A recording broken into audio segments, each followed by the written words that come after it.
Now,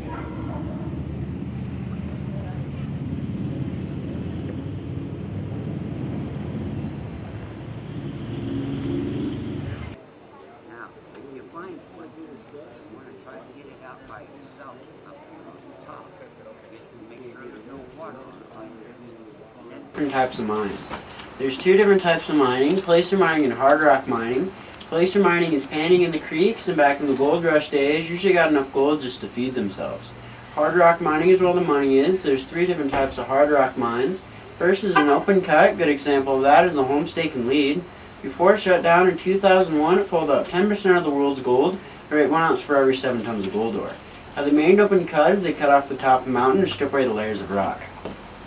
And if you guys look over there, there's a little tin roof just barely sticking out of the trees. That's the Holy Terror shaft mine. Before it shut down in 1910, after a series of accidents and deaths, did the exact opposite of Homestake, 7 ounces of gold for every 1 ton of gold ore. And in some places up to 24 ounces. Now that particular mine goes straight down about 1,200 feet, and currently 600 is flooded right now. They tried to reopen it in 1940, had 4 of the world's best water pumps running for 2 weeks straight, and only dropped down a foot. Now the third type of mine is a drift mine. Drift mine will follow a vein through the mountain until the vein depletes. The Big Thunder here though is a little different. They try to intercept the veins. There's 2 veins in the Big Thunder, the Lucky Boy vein and the Columbia vein. The 2 miners dug this are named Angle and Krupp. They're German immigrants, and they weren't friends when they started this mine. They're stuck together by their language and their occupation. And let's see how they did. Watch you guys' heads and steps, a little low and a little slippery.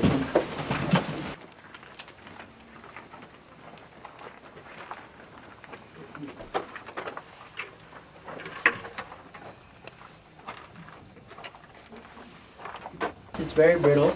Does anybody have a January birthday?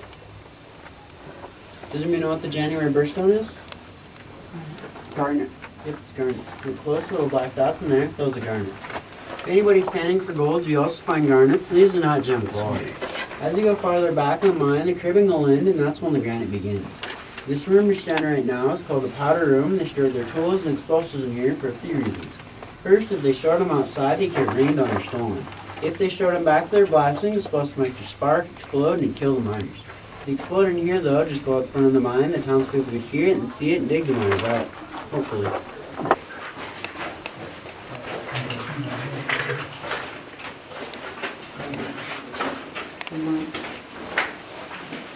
You guys come up just a little bit more so everybody can hear and see.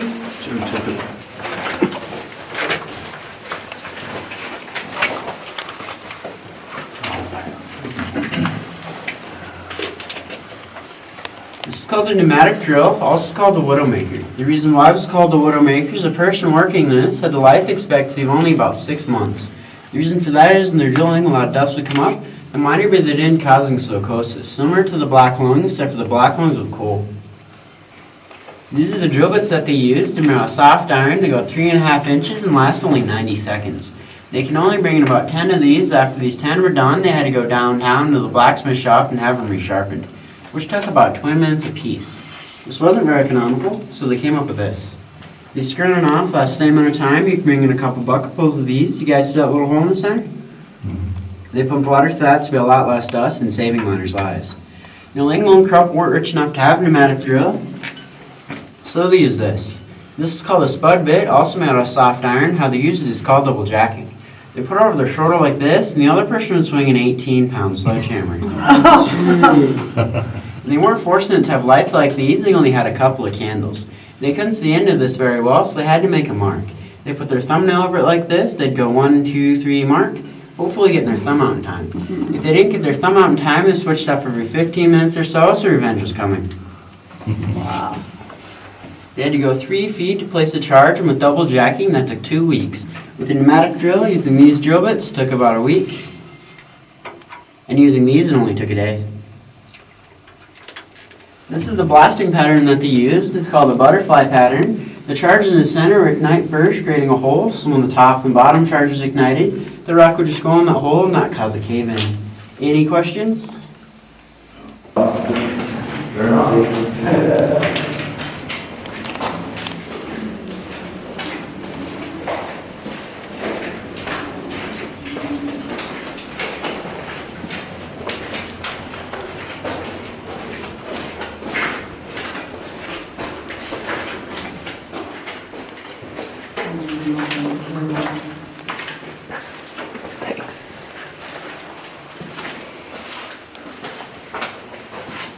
This is called a mucking sheet. This weighs about 650 pounds.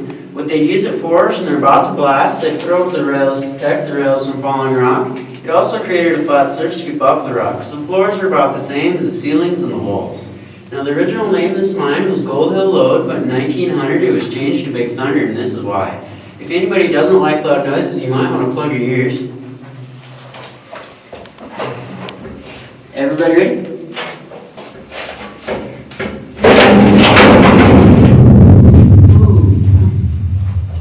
They used to drop this from waist height, now 3 or 4 of these. Now this is the only original piece of the mine, because in 1914 the President issued an ultimate order requiring all mines that were working for the war effort to shut down, take all their metal equipment, and melt it down for scrap iron. Now at this point, it took Angle and Krupp 15 years and they haven't found a single bit of gold yet. But a foot and a half over, they found what they're looking for. This is a Lucky Boy vein. It's about a foot back here, it goes to 6 inches over there. So it depletes very rapidly, and they found only 1 ounce of gold. And back then, gold sold for only $20 an ounce. With finding only 1 ounce of gold, they're pretty disheartened, so they quit for a couple of years until they heard about the Columbia vein, which is farther back, and started back up again. How to find an ore vein is there's 3 indicated minerals: quartz, graphite, and iron pyrite, fool's gold.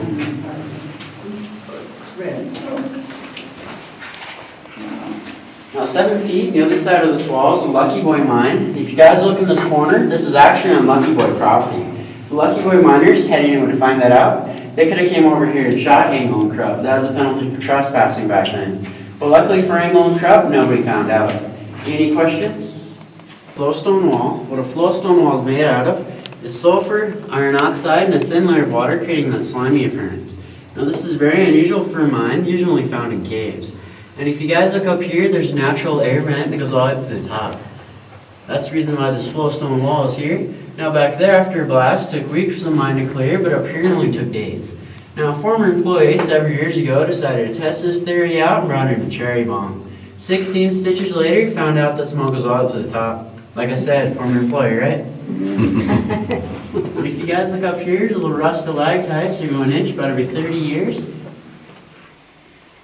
Now at this point, Angle and Krupp in their late 60s, they're getting a little tired of mining. They just wanted to find their gold, so the mine becomes a little rough, so watch your guys' heads. You guys can just go right on there.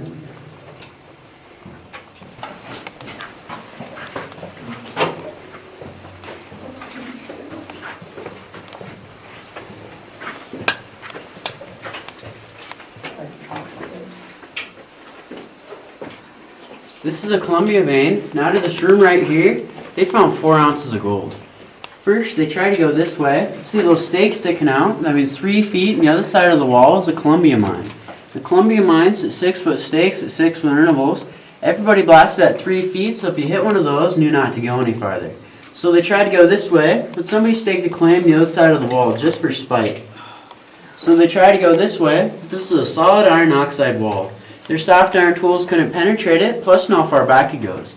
It could go back a couple inches or a couple yards. So instead of going down, which is very dangerous, they went up.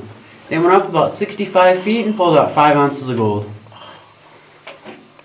As you guys are probably wondering how they got their meals, tools, and explosives for 30 years, they had other jobs. They're explosive technicians at the Bismarck mine, making about $20 a day. They had 12-hour work days, can work here for 4 or 5. If anybody's scared of the dark, get close together. Yep, and then take her right into that barn-like building. Didn't pass away from that, so I broke that, so I went through there, and pulled that. In the middle.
drainage pipe? Oh, what? Drainage pipe? Oh, just drainage. Oh, but maybe a rail, get rail parts going through here. They used- Drainage will, They used to, but They used to. in 1914, all the rails got pulled out. because of the war. Yeah, it was, it was. Yeah, okay. So the war really screwed up everything. So no new efforts to try and pump out that line across the valley there, huh? There's no efforts to imagine Nothing at all. something when the world's four biggest pumps were used. When was the last time anyone considered pumping again? They retried it and they thought about it in 1980. Yeah. But it was too expensive and there's too much arsenic in the water. Uh-huh. You don't have to get it back. The arsenic natural. What is it?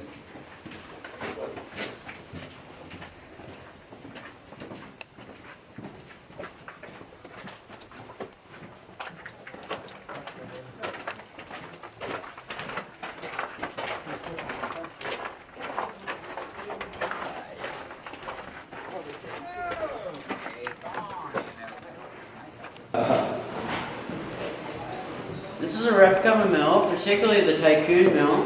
The Tycoon Mill was a freelance mill, which meant if your mine was rich enough to have its own, came here, paid a small fee to have your ore worked. Before the Tycoon Mill burned down in 1920, it was about 60 feet in the other side of the gift shop. Now at the beginning of the process, they dumped the ore into the bell crusher. There's a bell-shaped piece of iron in there breaking up the rock. After the bell crusher went to the grizzly sorted the rock. If it was too big, went down into the ore cart and then back into the bell crusher. If it's small enough, went down into the ore chute and then into the jaw crusher. The jaw crusher worked kind of like a mouth that snapped up the rock. After the jaw crusher went to the stamp mill, and each one of these pistons weighs about 1,000 pounds. After the stamp mill, crushing the ore into a fine powder, came down to the copper table. This is a real copper table. It would be covered in mercury because mercury stuck to the gold and also to the copper. Has anyone ever heard the term gold fever? Yeah. Does anybody know what it means? Get Mercury sick or poisoning. something, yeah. Mercury would slowly elevate your brain temperature to 107 to 110 degrees. With your brain temperature that hot, you get some pretty crazy things. The person working the copper table had the life expectancy of only about 4 months. Back then they didn't know mercury was toxic, but when they found out, they switched to something they thought was a lot less lethal: cyanide. After the copper table went down to the well-free table, which is kind of like a giant gold pan. It'd shake back and forth, hopefully catching gold in these ridges. But unfortunately, the recovery rate was only about 80%.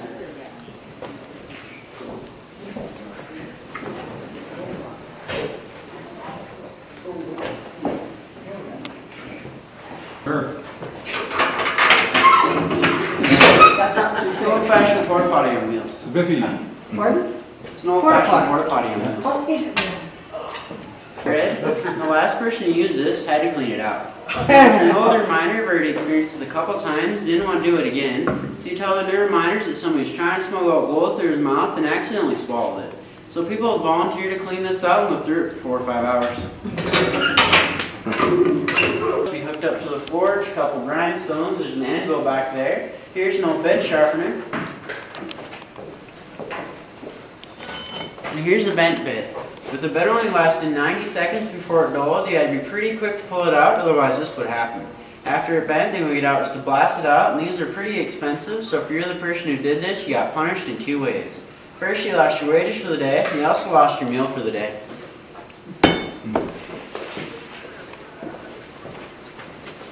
A couple times a day, they'd scrape off the copper table and the well-free table, put all the mercury and hopefully some gold, stick it in the crucible. They'd stick the crucible in a furnace, heat it up so the mercury evaporate, so all that was left was a little gold BB. They'd take the little gold BB to our Sayer's office, have the purity tested, put it with like purities, then hammer it into a gold bar. Now if this is a real gold bar, this would weigh about 33.5 pounds. After they got enough gold bars, they'd stick it in a strong box, and if they're taking it by train, they could fill up this line right here, and they had to use a pulley to put it on the train. If they're taking it by stagecoach, they can only fill it up 1 inch, and it took 6 very strong men to carry this. You guys ever seen the old westerns, the outlaws breaking into the strong box, steal all the gold, and ride within the sunset? It's not going to happen. You're lucky to only get 3 or 4 gold bars before your horse claps under the weight. In a strong box, we can call it a strong box or nothing. As you can see, some made a lot of trouble into this one. maybe a pickaxe or a shotgun. And if you didn't have enough money to rent a mill, you bought one of these. This is called a hand crusher. You stick the rock right in here, turn the crank, and break up the rock. And if you guys go in the little gazebo over there, I'll give you guys a make sure the ridges are facing away from you. And fill your pan with just enough water to cover the gravel. Then shake it side to side for about 10-15 seconds. After about 10-15 seconds of shaking, you can dump out the water. Then angle just like this, dip it down, pull it out, shake your material back into your pan, and dip it again, and shake your material back into your pan. Just keep on dipping it and shaking it until you got about a teaspoon of material left.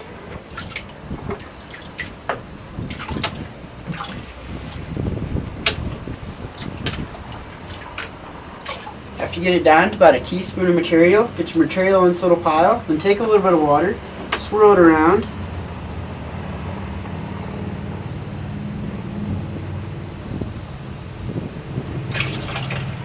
and this is what you guys are looking for right there. Oh, cool.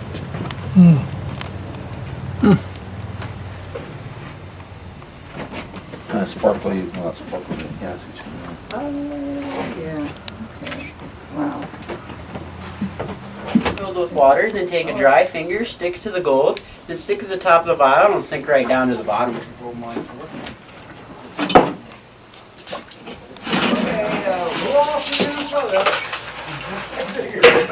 You guys will follow me?